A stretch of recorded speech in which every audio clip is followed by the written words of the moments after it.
The tribal clashes of 1992 shocked a nation that had hitherto not seen bloodshed to this scale since the Wagala massacre. Hospitals from Nakuru to Njoro were filled with clash victims from predominantly two tribes, the Kikuyu and the Kalenjin. Many of the Kalenjin community at that time complained of a militia that they had never seen before. Indeed, many thought that those either defending the Kikuyu community or going on the offensive were imported from Central Province, but that was not the case.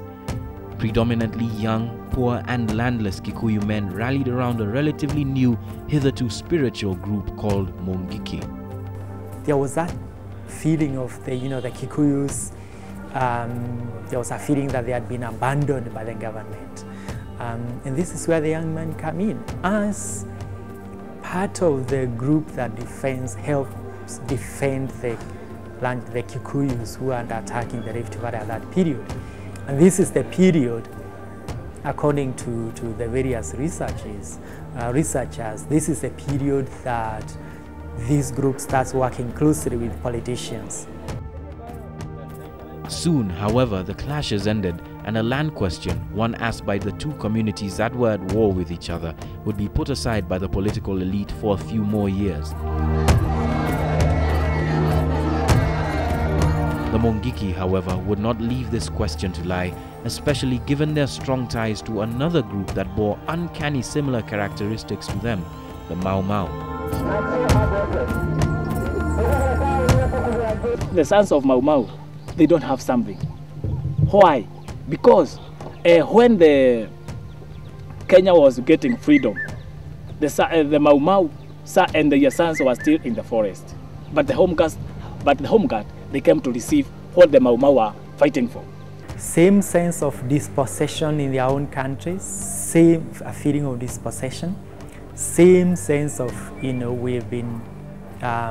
are the rightful owners of this country, but we don't have a stake.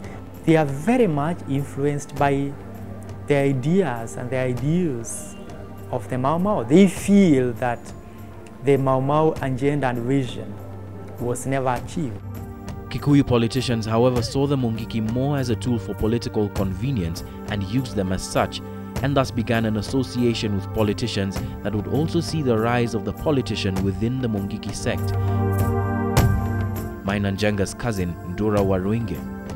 Ndora became the face of an ever-politicizing Mungiki, often overshadowing Maina in terms of visibility. He's said to have dealt a lot more with politicians during the 1990s than Maina did as the coordinator of the Mungiki sect. And as the face of politics grew more prominent in the Mungiki, at around 2 is when we saw the police, a contingent of police coming. So did the violent response to a group that security forces seemingly could not understand. The early 90s, a violent time for the sect, was interestingly enough the period in which it had the ear of politicians at the top of the food chain. Kenya was first introduced to the Mungiki largely through these pictures, mass baptisms of young, dreadlocked individuals who preached peace and a return to the Kikuyu culture. But almost immediately after the public began to grapple with this face of the Mungiki, one emerged that would cement a perception of the group that would endure to this day. Kosovo village in Mathare Valley in recent times has become synonymous with the activities of the Mungiki sect. In fact, it was just over a year ago when the police held one of the most mercurial operations against the sect after 3 of their officers were killed while patrolling this valley. But what brought the Mungiki to settle here in the first place? Adherents to the group like John Jogona claim that while the Mungiki sect spread like wildfire in informal settlements like Mathare and Matatu Terminus, it had nothing to do with the extortion and racketeering that saw members of the sect, albeit illegally, earn their daily bread.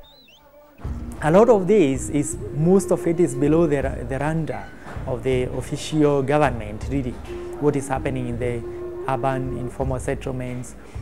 Mungiki does not condone the use of violence. I would say that these violence acts, which continues to be blamed on the Mungiki movement, I would call that part of a wider scheme to tarnish the image of the movement. As it became apparent that there was an element amongst the Mungiki that was willing to lend itself to political use, politicians, especially from Central Province, happily indulged using the Mungiki to do their bidding. For politicians, they see Mungiki as an asset. It's a group that can mobilize the young people for them. So it is a game of use and dump when it's convenient. And this sometimes is what you see exploding in confrontations between the Mungiki leadership or the Mungiki members and politicians. The Mungiki sect, a more media-savvy outfit, has made a documentary of their representation of how they were used, naming in this documentary 15 prominent politicians from the Kikuyu community as well as scholars who, according to them, took an oath inducting them into the dark society only to abandon them later.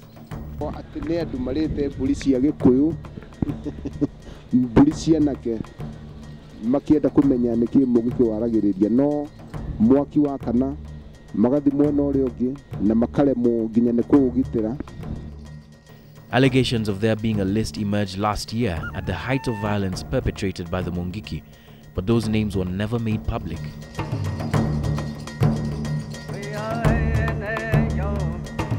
But they would set the tone for a quiet but bloody war in Central Province, with Kiambu and Murang'a, where these politicians are drawn from, being the eye of the storm. By the late 1990s, all three faces of the Mungiki had emerged: the cultural, the criminal, and the political. These three faces would henceforth set the tone for a violent future, culminating in the deaths of 454 suspected Mungiki adherents in November last year. John Allen Namu, KTN.